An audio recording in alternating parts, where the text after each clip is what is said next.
Police ഉദ്യോഗസ്ഥരെ തടഞ്ഞു നിർത്തി അസഭ്യം പറയുകയും ആക്രമിക്കാൻ ശ്രമിക്കുകയും ചെയ്ത സംഭവത്തിൽ 2 പേർ ആറ്റിങ്ങൽ ഡിവൈഎസ്പി ഓഫീസിൽ കീഴടങ്ങി. ഇരുവരെയും പോലീസ് കസ്റ്റഡിയിലെടുത്തു. CPM Vellalloor local committee secretary Ratheesh, branch secretary Vishnu എന്നിവരാണ് അറസ്റ്റിലായത്. സംഭവത്തിൽ 9 പേർക്കെതിരെ ജാമ്യമില്ലാ വകുപ്പുകൾ പ്രകാരം കേസെടുത്തിട്ടുണ്ട്. 7 പേർ കൂടി പിടിയിലാകാനുണ്ട്. കോൺഗ്രസ് ഫ്ലെക്സ് ബോർഡുകൾ തകർത്ത സംഭവത്തിൽ ഡിവൈഎഫ്ഐ പ്രവർത്തകർക്ക് നോട്ടീസ് നൽകാനെത്തിയപ്പോഴായിരുന്നു പോലീസിനെതിരായ ആക്രമശ്രമം. SI അടക്കമുള്ള ഉദ്യോഗസ്ഥരെ തടഞ്ഞു നിർത്തുകയും തുടർന്ന് ആക്രമിക്കാൻ ശ്രമിക്കുകയും ചെയ്തുവെന്നാണ് പരാതി.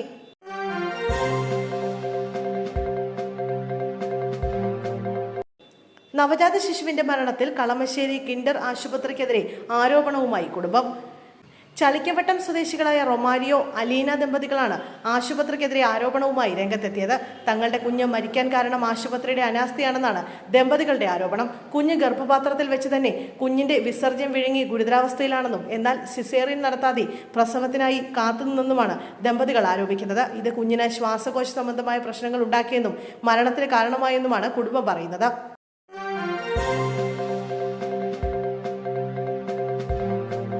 എടപ്പാൾ കുറ്റിപ്പാല ശ്രീ എക്കിക്കാവ് ഭഗവതി ക്ഷേത്രത്തിലെ ഉത്സവത്തോടനുബന്ധിച്ച് നടത്തിയ വെടിക്കെട്ടിനിടയ്ക്ക് അപകടം. സംഭവത്തിൽ ഒരാൾക്ക് പരിക്കേറ്റു. അത്താണിപ്പടി സ്വദേശി കണ്ണത്ത് സജീവനാണ് പരിക്കേറ്റത്. ഇയാളുടെ പരിക്ക് ഗുരുതരമല്ല. ഇന്നലെ രാത്രി 8 മണിയോടെയാണ് സംഭവം. അനുമതിയില്ലാതെ വെടിക്കെട്ട് നടത്തിയതിന് വെടിക്കെട്ടിന്റെ ഭാഗമായി നിന്ന 2 പേർക്കെതിരെ ചങ്ങരംകുളം പോലീസ് കേസെടുത്തു. സംഭവത്തിൽ പോലീസ് അന്വേഷണം തുടങ്ങി.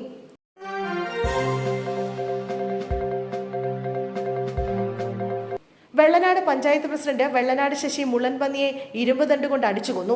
1972 വന്യജീവി സംരക്ഷണ നിയമപ്രകാരം അതീവ സംരക്ഷണ വിഭാഗത്തിൽ ഉൾപ്പെടുന്ന ജീവിയാണ് മുള്ളൻപന്നി.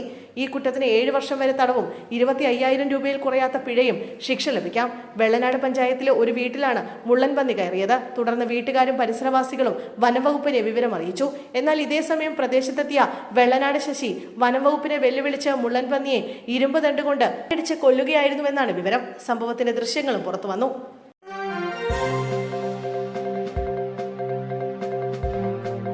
സംസ്ഥാനത്ത് ഇന്നും സ്വർണ്ണവിലയിൽ വർധന. ഗ്രാമിന് 290 രൂപ കൂടി 15,100 രൂപയായി. 1,20,800 രൂപയാണ് 1 പവൻ സ്വർണത്തിന്റെ ഇന്നത്തെ വില. വിപണി വില 1,20,800 രൂപയാണെങ്കിലും 3% GSTയും പണിക്കൂലിയും എല്ലാം ചേരുമ്പോൾ വില വീണ്ടും ഉയരും. ആഗോള വിപണിയിലെ സാഹചര്യങ്ങളാണ് സംസ്ഥാനത്തെ സ്വർണ്ണവിലയെ സ്വാധീനിക്കുന്നത്. സ്വർണത്തോടൊപ്പം വെള്ളിവിലയും കുതിച്ചുയരുകയാണ്. അമേരിക്കയും ഇറാനും തമ്മിലുള്ള വർദ്ധിച്ചു വരുന്ന ഭൗമരാഷ്ട്രീയ സംഘർഷങ്ങൾ കാരണം ആഗോള വിപണിയിൽ സ്വർണ്ണവില ഉയരുകയാണ്.